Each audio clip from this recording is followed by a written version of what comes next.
Madame, Monsieur, bonsoir. Merci d'être au rendez-vous de l'information sur Icon TV. En ce lundi de Pentecôte, jour férié de recueillement, nous vous retrouvons pour faire le point de l'actualité.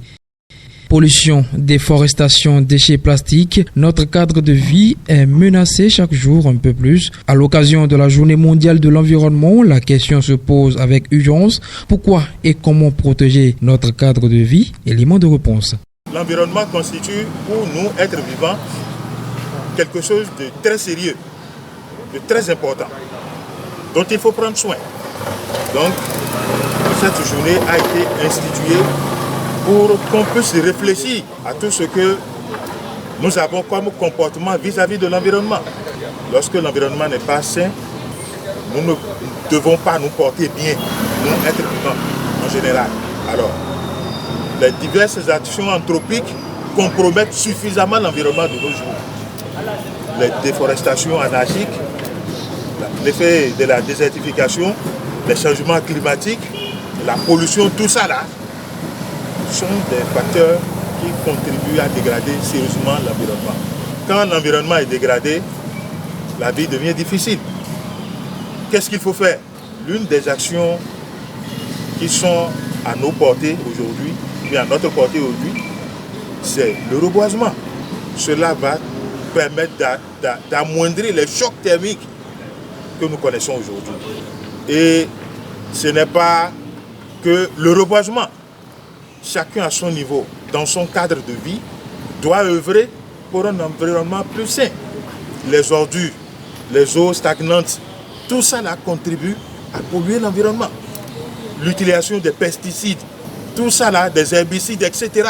Tout ça là contribue à détruire notre environnement. Donc nous devons réfléchir à tout ça. Chacun à son niveau doit avoir des comportements qui cadrent à un bien-être, qui permettent à l'environnement d'être vivable. Dans le département du Zou, moins de 7 mois après sa prise de fonction, la directrice départementale des affaires sociales et de la microfinance du Zou dresse un premier bilan. Au cœur de son action, le suivi des projets et programmes sociaux en cours dans le département. Retour sur les principaux axes de cette gouvernance, axée sur l'impact et la proximité. Nous intensifions les actions dans certains domaines, comme dans le domaine de la protection de l'enfance, où nous sommes en train d'envoyer encore un coup de rouleau compresseur dans la suite, dans le sillage de ce qui était déjà fait avant nous. Nous ne sommes en train de rien créer de nouveau, mais nous sommes en train d'accélérer un peu cet temps-ci pour mettre la pression sur les différents facteurs.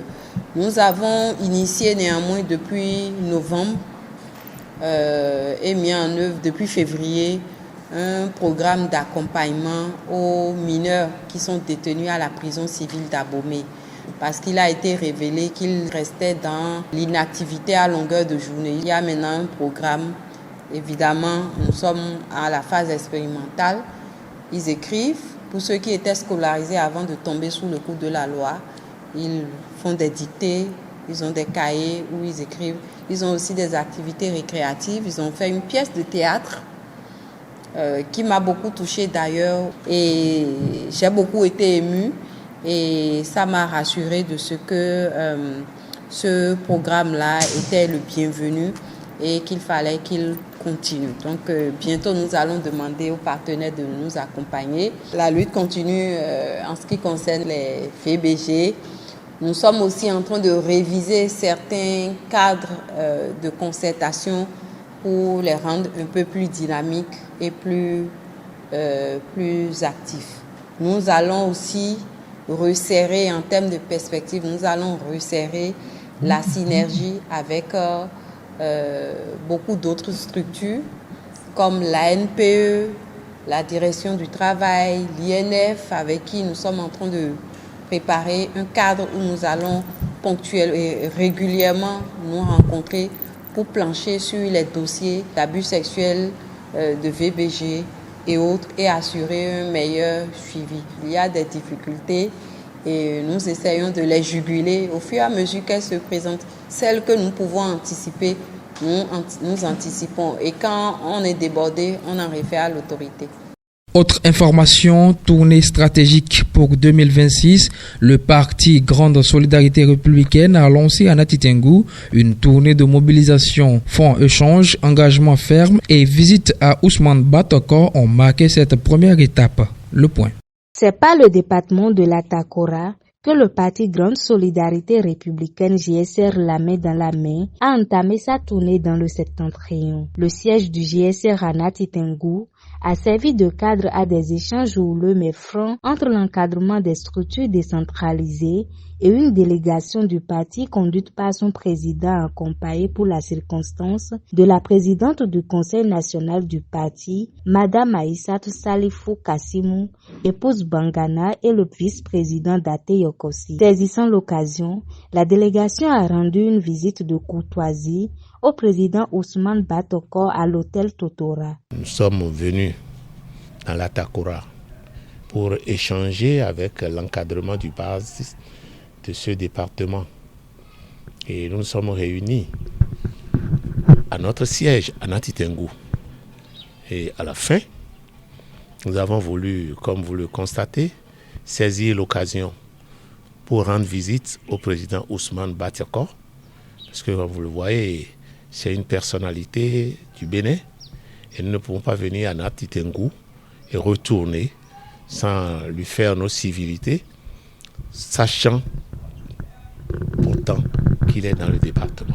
Le périple s'est poursuivi le samedi 31 mai 2025 à Ndali, où les responsables du parti ont échangé avec les personnels d'encadrement de structures de base autour des questions liées aux préparatifs des élections générales de 2026 et attiré l'attention sur les conditions d'organisation des élections imposées par la rupture. Nous sommes déplacés pour rester en contact avec nos militants de Ndali, histoire de discuter avec eux, de prendre connaissance des difficultés qu'ils ont sur le terrain en ce qui concerne les dossiers de candidature pour les élections législatives et communales de janvier 2026 qui s'annoncent. Nous nous sommes dit qu'il faut sensibiliser nos militants, rester avec eux, histoire de les mettre en alerte en ce qui concerne les élections bien sûr. En global, on a parlé avec eux, on a pris connaissance de leurs cris de cœur, des dossiers de candidature. De son côté, la jeunesse de Ndali a poussé son cri de cœur pour se faire entendre. On nous a dit d'aller à l'école, on a été à l'école. La licence, les masters, on est là. On ne fout rien. Vous nous avez dit d'aller au champ. Nous sommes revenus à la maison. On va au champ. Nos produits, c'est-à-dire les noix d'acajou, le soja, ça ne sort pas. Tu veux vendre ton soja, ton propre soja, tu mets ça dans la moto, on t'attrape. Tu vas aller te prendre chez qui? Ta moto, ton soja, tu n'en as pas. Tu discutes, on t'enferme. On a été à l'école. Moi, actuellement, j'ai la licence en géographie. J'ai fait option pratique, aménagement du territoire, mais je ne fous rien. Bon, je suis revenu à la maison pour aller au champ. Mes produits du champ, je vais les vendre encore. C'est comme de la drogue. Les produits que j'ai produits au champ, j'ai souffert. Piétiner les serpents, piétiner les scorpions, les insectes nuisibles. Sous la pluie, le soleil, tout ça là. Les guêpes, tout ça là. On est là, on pleure. Tu reviens avec ton produit à la maison, encore on t'attrape. Tu veux parler, on te tape. Bon, qu'est-ce que vous voulez qu'on fasse? Quelqu'un qui a eu la licence, on est là, il vient comme il n'a pas été à l'école. Est-ce que ça là c'est normal? C'est pas vrai. Si vous allez, même si nous on n'en a pas en profité, faites en sorte que nos enfants en profitent. Et nous allons lutter pour que nos enfants en profitent. Nous on sait que nous sommes déjà une génération, c'est-à-dire sacrifiée. Cette tournée qui s'inscrit dans une logique de remobilisation permanente des structures de base a pris fin avec une réunion de synthèse au siège du parti à Parakou le dimanche 1er juin 2025 où les responsables du parti ont invité leurs militants et à travers eux la population béninoise au calme et à la vigilance. Nous avons déjà fait un certain nombre de départements et actuellement nous sommes dans Parakou. L'objectif final, c'est d'être en contact direct avec nos populations en ce moment précis où nos adversaires rupturiens sont déterminés à nous donner une forte dose dans les élections générales à venir, les élections de 2026.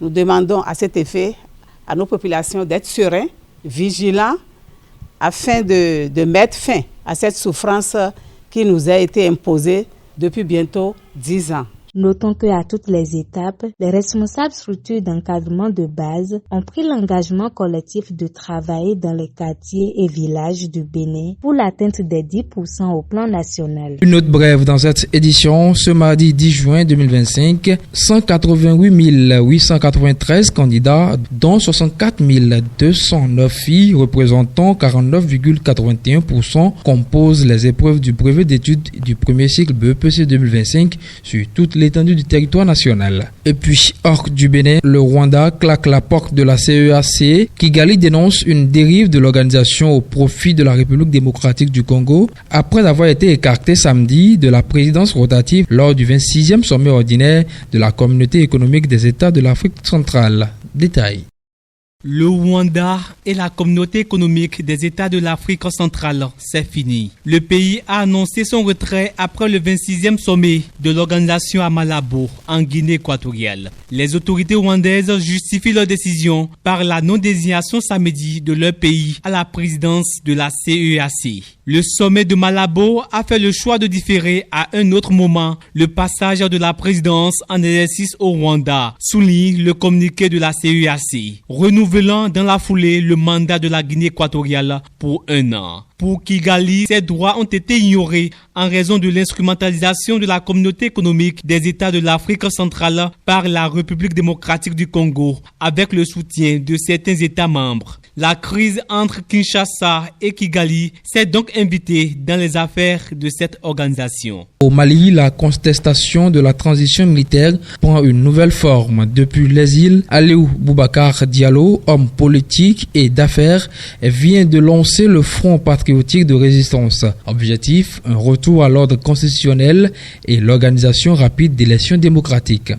En exil, l'homme d'affaires et l'homme politique malien Aliou Boubacar Diallo a lancé ce week-end le Front patriotique de résistance pour réclamer un retour à l'ordre constitutionnel. Arrivé 3e à la présidentielle de 2018, il dénonce la dissolution des partis par la junte et appelle à une mobilisation nationale et dans la diaspora. Il qualifie la transition militaire d'illégale et plaide pour une sortie de crise à travers son initiative V3R, vérité, reconnaissance, réparation et réconciliation. Il rejette toute forme de violence. Aliou Diallo exhorte les militaires à quitter le pouvoir et à organiser des élections libres et démocratiques. Madame, Monsieur, dans notre dossier sport de cette édition, Gaius Agboakou nous faire le point sur la Ligue des Nations à l'international, revient sur l'actualité de la Super League Celtis Pro et nous donne des nouvelles de la rencontre amicale entre le Bénin et le Maroc prévue pour cette soirée.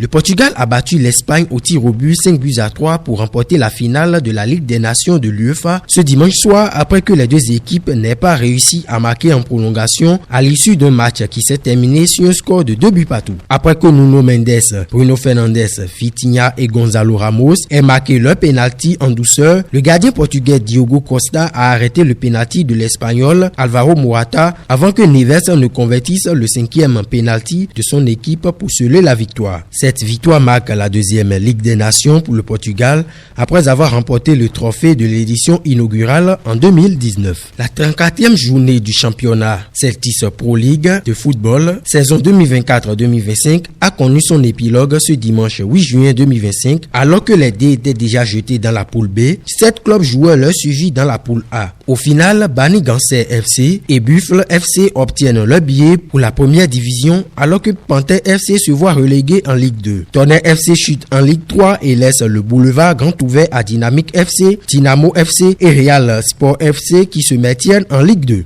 Le match amical entre le Bénin et le Maroc se joue ce lundi 9 juin 2025 à 21h. Pourtant, les Guépards n'ont pas pu effectuer ce dimanche leur traditionnelle reconnaissance de la pelouse du stade de Fès, comme le prévoit le protocole de la FIFA. La délégation béninoise espérait au moins un accès léger au terrain pour permettre aux joueurs de se familiariser avec la surface, comme le règlement l'autorise, ne serait que une marche ou une courte reconnaissance. Les Marocains annoncent la couleur d'un match dans lequel ils souhaitent prier et prendre leur revanche de la CAN 2019. Aux Guépards de surmonter cette contrariété et de prouver sur le terrain que leur motivation reste intacte. Rendez-vous ce soir à partir de 21h. Et ce sera tout pour cette session d'information. Nous souhaitons bonne chance à tous les candidats qui débuteront demain les épreuves du BEPC 2025. Que leur préparation porte ses fruits. Bonne soirée à chacun et à tous.